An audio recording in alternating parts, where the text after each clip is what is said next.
Jumpa lagi dalam kanal kita, Bebaskan, belajar bersama aspek kehidupan. Jadi otomatis banyaklah aspek kehidupan itu. Tapi sesuai dengan kompetensi yang saya miliki, saya memang membatasi diri supaya tidak menjadi sok tahu. Jadi di bidang hukum, karena saya juga lawyer, advokat, pengacara. Di bidang psikologi, karena saya juga psikolog, dan juga di bidang manajemen. 40 tahun lebih sebagai HR manajemen. Tapi di balik itu saya pernah mengawali karir sebagai orang kesehatan di rumah sakit cukup besar di Jakarta, di Carlos ya. Itu belasan tahun. Baik, saya akan mencoba menelisik serba singkat ya, serba sedikit sebenarnya. Karena terus terang pada saat ini saya merasakan bahwa masyarakat terombang-ambing, sulit untuk berpegangan. Karena apa? Karena banyak yang mengaku ahli, tetapi rupanya tingkah lakunya atau tindakannya kurang menggambarkan kualifikasi sebagai ahli. Nah, ini masih dalam ranah gonjang-ganjing kegaduhan ijazah mantan presiden kita Joko Widodo ya. Saya tidak mengatakan saya bela Joko Widodo, tapi saya juga tidak membela orang yang menuduh, karena saya akan berangkat dari segi sedapat mungkin mendekati aspek ilmiah, keilmuan. Nah, mari kita mulai. Sebenarnya kausa prima dari kegaduhan ini apa sih sebenarnya? Jadi sebenarnya sangat sepele, bahwa awalnya itu ada beberapa orang yang mengaku sebagai ahli di bidang telematika dan digital forensik, itu menganalisis satu dokumen.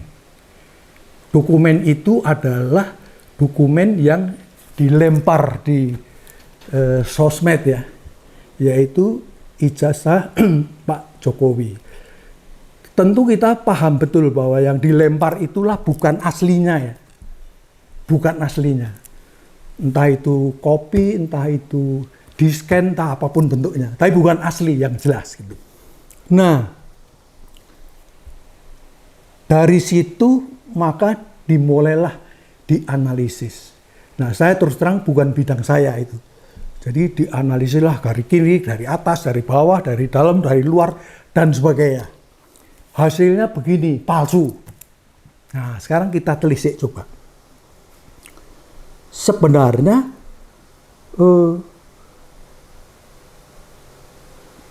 dari kondisi yang berlarut-larut itu, saya melihat bahwa rakyat Indonesia itu dibuat bingung sebenarnya.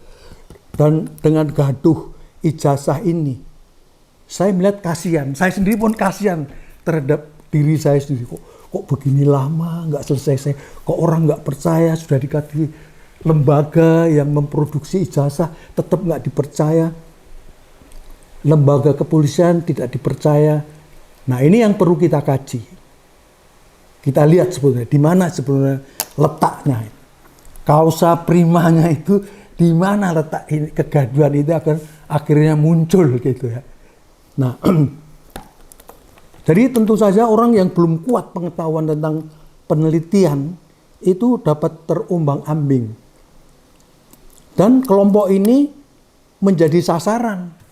Apalagi kelompok ini cukup besar persentasenya di populasi warga negara Indonesia.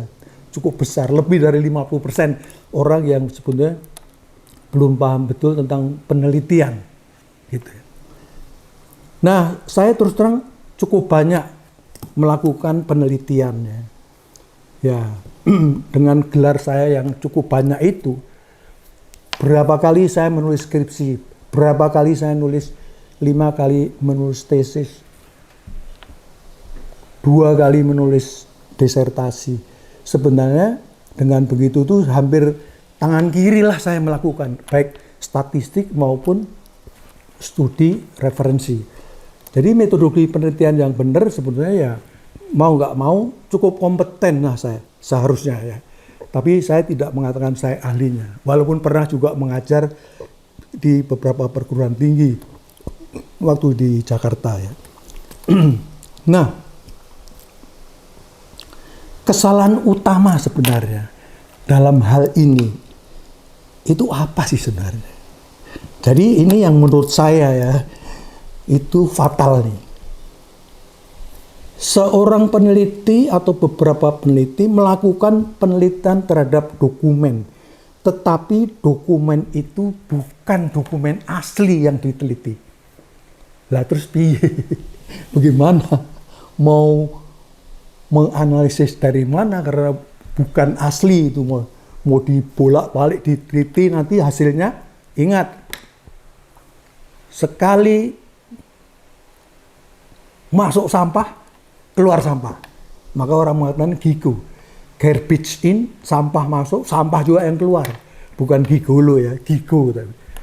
Jadi ya kita tidak bisa mengharapkan apa-apa sebetulnya dengan dasar bahwa resource yang mutlak harus asli, harus benar itu harus diperoleh terlebih dahulu baru bisa bicara, bisa menganalisis.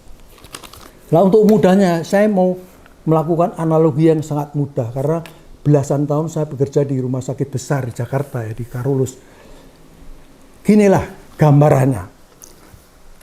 Kalau saya ingin memeriksa feses pasien, feses itu bahasa medis, mungkin kalau secara umum ya itu hasil BAB-nya, buang air besar, atau kasar katanya ya, vulgarnya, tainya dari pasien.